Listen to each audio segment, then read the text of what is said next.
Welcome to another edition of Off the Hook with MattyD. This time we are on location in Alaska. It's a trip I've always wanted to do and finally had the chance to do it.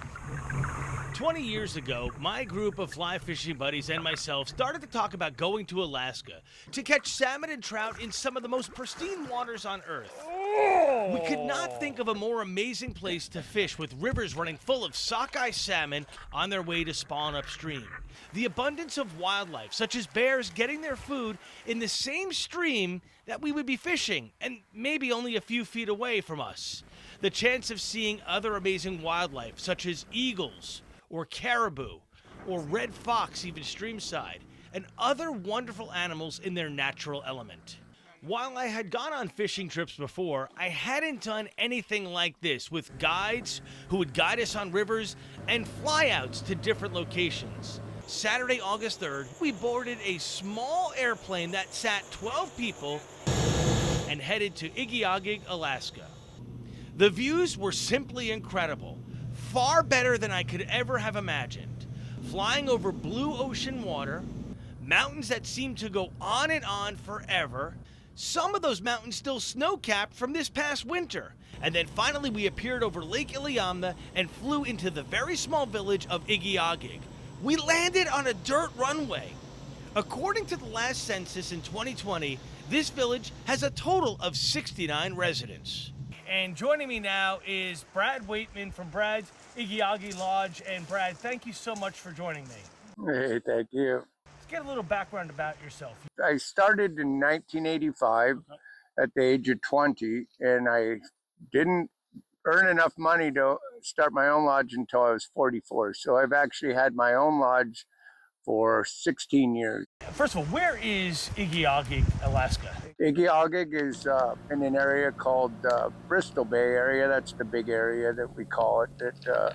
It's on the Igiugig River on Lake Iliamna, so it's both lakefront and riverfront. It's right where the Igiugig River starts.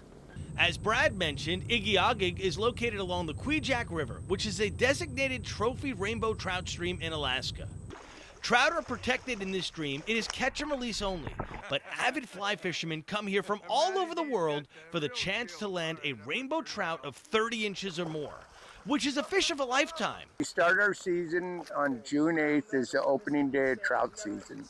And Lake Iliamna and Iliamna, a whole watershed. So any rivers that flow in or out of Iliamna, which there's only one river that flows out, that's my home river, the Igiugig, is designated as trophy trout, meaning you can't fish until June 8th because they protect the fish during the spawning time. They spawn in April and May, and you cannot keep a fish. It's single hook and no bait. Alaska designated Iliamna. It's our only trophy trout area in the state, and it was designated that in 1972 to protect the wonderful resource that we have. And the reason why the trout grow so big is we have the largest run of sockeye salmon in the state. The returns are anywhere from 84 million to 45 million. The commercial guys are allowed to catch quite a few of them, but up the Igiugig River, we average between 2.5 million and 4 million sockeye salmon come right by the lodge. And we fish for those too in July. And those are generally, are the guys that want to take home some salmon. So we do salmon weeks. We're not just a rainbow trout lodge. We fish for all 5 species of salmon. The first ones to run are the king salmon. The second to run are the sockeye salmon, the chum salmon, the silver salmon, and then we have pink salmon as well. So we start our season as a 4-month season. I operate for 17 weeks, and we start off with rainbow trout because all of the sockeye salmon fry and smolt are either returning from the rivers to live in Lake Iliamna, where they live for 1 to 2 years, and then they come down the Igiugig as smolt. They're about this big, about 3 to 4 inches long, and they head to the ocean where they live for 2 years, and then they return as full-grown sockeyes, about that, anywhere between 5 and 10 pounds. And those runs are huge. Then when those fish get up here in places like where we're at right here, they spawn, and the trout come in and eat the eggs, and they're filled with thousands of eggs, and not all of them end up underneath the gravel, and so the trout take advantage of that, and that's why our trout grow so fast and big, is because of the huge protein that's in the river. We fish for silvers as well. They start to run at the very end of July through most of August, and we fish for those as well. They're not as big of a run as the sockeye, but they're great sport on a fly rod because they chase the fly and they hit the fly. And as you know from fishing with me, you can actually catch them on top with polywogs too. When my group decided on Brad's Igiugig Lodge, we talked with Brad and we tried to figure out what species of fish we wanted to target. And tops on our list was rainbow trout and silver salmon. And based on Brad's suggestion, he said we should come in early August. Silver salmon really was tops on our list. Where are we at? We are on the Igiugig going for silvers and pinks. These fish chase flies at lightning speed, and once hooked, provide an unbelievable fight. They range from 5 to 12 pounds and put every bit of energy into getting off that hook. Hundreds of thousands of silver salmon run these rivers every year. They come in from Bristol Bay, which is along the Alaskan Peninsula, and in 24 hours, they're in the Igiugig or Igiugig River, which is another river, by the way, that Brad took us to by float plane. Brad is an expert pilot and has a number of different fly-out opportunities to different locations depending on what time of year you visit his lodge. For my group, the first location was a 45-minute flight over the Alaskan tundra to the Igiugig River. First pink. Here, we fished for silver salmon and pink salmon that were so fresh it was unbelievable. In this location, the fish were so fresh, having come out of the ocean less than 24 hours before, that they still had the markings of sea lice on them. Both of the fish were very aggressive, chasing a fly that was anywhere near them. We arrived at this location by 9 o'clock, and by noon, we had caught and released so many fish, it was silly. Now, the standard way to catch these fish is you cast your fly out, and you do short, rapid strips to make the fly dance in the water, and the fish will come and strike it. But did you hear what Brad said? He showed us a very different way to catch these fish that takes a lot more skill and patience. This technique is called wog. It's short for polywogs. Using a topwater fly to create a long ripple on the surface of the water that will attract the salmon to strike. Now, never in my years of fly fishing have I ever heard of a salmon coming up to the surface of the water. Everything that I've been shown and taught is that salmon must be caught in the mid-water depth or on the bottom of the riverbed. So this was very exciting to me. It took me a few tries to understand the speed of the retrieve to get the fly to create that perfect ripple. Before long, a salmon was chasing the wog and they struck it. I will say it was beginner's luck because subsequently I had about a half a dozen to dozen followers with only a few strikes and could not set the hook, and that was over an additional 2 hours or more of fishing this method. In fact, it took my buddy Rich, who I've been friends with for over 35 years, a long time to get this technique down, and he was able to successfully hook up with one fish on the wog. Brad's Lodge offers it all. While they primarily cater to fly fishing, sometimes the conditions aren't conducive to throwing a fly. We have an Aleutian low 980. It's at least 30 to 40 sustained, gust up to 60, 65. We have sunshine, we have rain, and we're going fishing, baby! If it gets too windy or something and somebody wants to grab a spinning rod, you know, sometimes it gets so windy, but you don't have to stop fishing. You know, there's techniques that you can use, and we're not opposed to casting a spinning rod if we have to. But I'm a fly fishing lodge. Let's talk about your guides, because I think one of the things that makes you stand out is you have guides that have been with you for a very long time. They're seasoned guides that know the Igiugig River in and out. Both of them have been fishing their whole lives, but they've been guiding for 20 years or more. I'm happy to have some older guides that feel like it's a good home for them, and they like to come back every year and work for the lodge, and they like the smaller lodge. My guests get to fish 2 days with each guide. So they fish 2 days with me. My two guides this year, Aaron and Pat, and they fish 2 days with Aaron, 2 days with Pat, and that makes it a 6-day trip. So it's a 7-day trip, Saturday to Saturday, but the day you arrive, which is our changeover day on Saturday, you know, you're basically just getting settled in. Not only is Brad the lodge owner and pilot, he's also the head guide. And he has two other guides that work alongside of him on his team, and that is Aaron Rogers and Pat Duffy. These three guides are very hardworking and put us on fish each and every day. In fact, we went all over the entire Igiugig River, as they know that river system like the back of their hand. One moment we might be in one spot, and then we're motoring to another spot that may be 5 or 15 minutes away, going through these different braids of the river system. It was truly incredible. They spent an enormous amount of time in the beginning showing us the technique to catch these salmon, and then they continued to guide us along the way throughout the trip. As I mentioned, there wasn't a moment that we weren't into fish. I mean, Brad or Pat or Aaron, they had us on top of fish each and every time. Of course, look, fish are fish, right? And sometimes they're not going to come out to play, or it's going to take a little bit more enticing with the fly. But when we finished our day, my group of guys would meet at the main lodge, and we would discuss how the day went, and we'd share pictures of what we captured during the day of pink salmon or silver salmon or chum salmon, even some sockeye, grayling, and rainbows. The list went on, and the smiles on our faces were amazing. And the guides were also happy, because when we're happy, the guides are happy because they know they've done their job.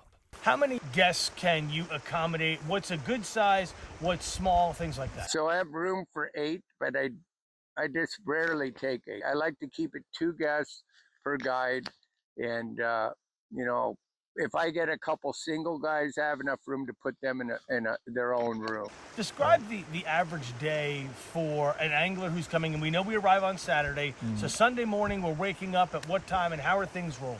The program is always the same. We you know, we get up at the wake up is either 6 or 6:30, depending upon how early the guys want to wake up. They come in, have breakfast normally at 7 o'clock. At breakfast time, there's a board where everybody knows which guide they're going with. The guides come in, they check the board, they know which guys they're going with. So the guides will meet with their guests for the day, find where their rods are, get them all set up. The lunches are made, and you get whatever you want in your lunch. I fly out every day, so I'm the pilot and the guide, and I take 2 guests to various places, depending upon, you know, what's fishing at the time. So during the week, it's 4 days on my home river, the Igiugig, and 2 days with me flying out. So for 6 days, it just works out perfect. With 6 guests and 3 guides, it's 2 days with each guide. So because you're with me, 2 of those days are on a fly out. Most guys come up to just fish, and they're happy where the fishing is good. But if you can go out and you can go on a fly out and see some of the countryside, it makes it a little bit fuller of a vacation. You know, you get to see some different country, but you also don't have to fly out every day, which some guys, they don't want to fly out, you know, but it's just a good program. Everybody likes it. I mean, the Igiugig River, my home river, is a very diverse river where you can the guide will take you by boat to just so many different areas. We have an area called the Braids that braids apart, and it's just like Disneyland for fly fishermen. Every braid is a different run. It looks different. So not flying out is not a disadvantage. In fact, it's quite the advantage, because if the weather's bad and it's not safe for flying, we don't even have to push it, because we have great fishing right where we're at. So you never lose out on any fishing time at Igiugig. And then after a very hard day of fishing, you come back, you shower up, and there's an amazing meal each and every night. You have a spectacular chef. No, thank you. Yeah, he does a good job. Yeah. Brad is very humble when it comes to describing the food at his lodge. Simply put, it was outstanding. Starting with an amazing breakfast, which might be as simple as eggs or home fries, toast and bacon, maybe even some pancakes, or how about fresh sockeye lox and bagels, or even huevos rancheros. Yep, that's right. That's how amazing it was. We couldn't believe the food that was prepared in the morning. After a long, hard day of fishing, we'd all convene back at the main lodge for what's called Liar's Hour. That happened from 6 to 7. You know, happy hour, it's where guys sit there and tell tall tales about their fish. Anyway, Chef Eric Rowan creates an amazing appetizer that's different each and every night, and then he follows it up with a scrumptious dinner that was simply to die for. My first food job was working at deli. When I did that, and it was the whole like act of serving customers, and it was a really cool deli too.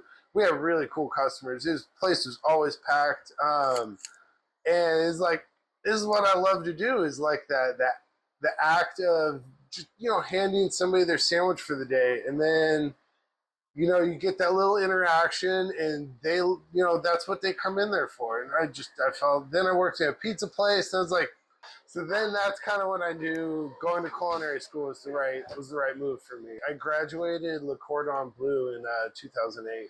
I've known Brad for since I was a kid, basically. I remember him kind of saying something like, "Hey, you're a chef.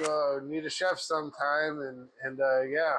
So how is it different from working in a restaurant in Europe or San Francisco to doing your own creativity every day for basically it's a 4-month season?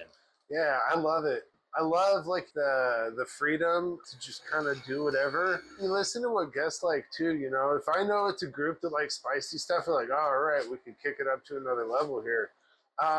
Maybe if it's a group that, is not so keen on spicy stuff, it's like, all right, do a lot less, a lot more flavors another way.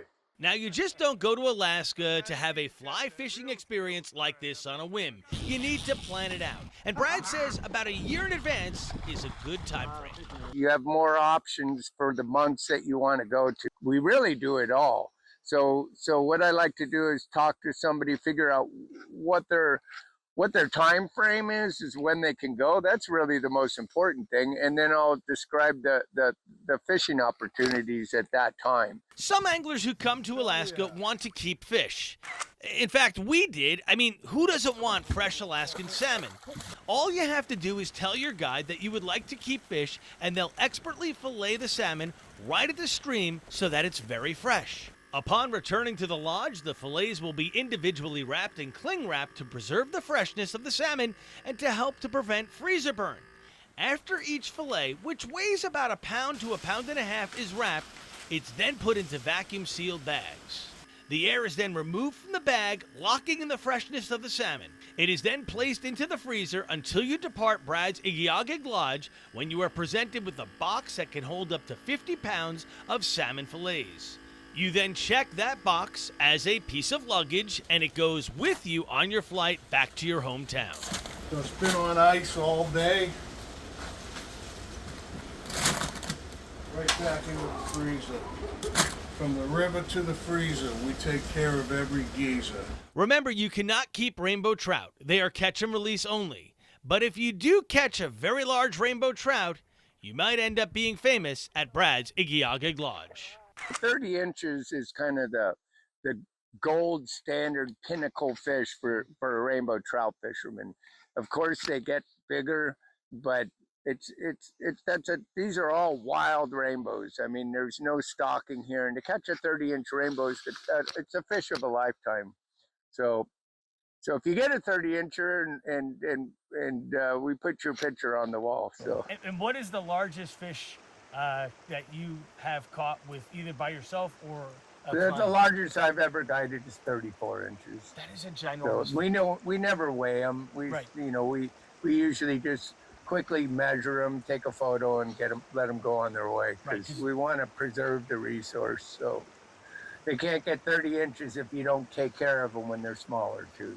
Brad, it's been a pleasure talking with you. I appreciate you having us out. I mean, it's been a fantastic time.